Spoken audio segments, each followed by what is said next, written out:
नमस्कार. मी फार्मासिस्ट ललिता जगताप. तर आता उन्हाळा चालू झालेला आहे. तर या उन्हाळ्यात आपण आपल्या प्रकृतीची काळजी कशी घ्यायची ते आपण पाहणार आहोत. तर मुख्य म्हणजे आपण कडक उन्हात जाणं टाळायचं आहे आणि भरपूर पाणी प्यायचं आहे. भरपूर पाणी पिल्याने आपल्या शरीरात थंडावा टिकून राहतो. तसेच कोल्ड्रिंकचा वापर टाळायचा आहे. तर कोल्ड्रिंकचा वापर टाळून आपण त्याऐवजी आपले जे देशी पेय आहेत, लिंबू सरबत, कोकम सरबत, ऊसाचा रस पण स्वच्छ वातावरणात काढलेला असावा.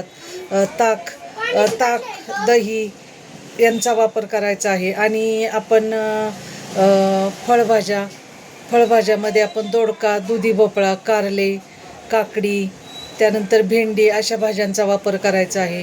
त्यानंतर तृणधान्यामध्ये आपण नाचणी आणि ज्वारी यांचा वापर केला तर आपल्या शरीरात पचनास त्या हलके असते. ज्वारी आणि नाचणी शरीरास, त्यामुळे त्याला फायदा होतो. आणि नाचणी थंड असल्यामुळे त्याचाही शरीराला फायदा होतो. तर अशा प्रकारे जर आपण काळजी घेतली तर आपल्याला हा उन्हाळा नक्कीच सुसह्य होतो. आणि त्याबरोबर आपण ताजी फळंही खाऊ शकतो, सिजनेबल फळं. तर या प्रकारे जर आपण जीवनशैली आपली ठेवली तर आपला हा उन्हाळा नक्कीच चांगला जाईल. धन्यवाद.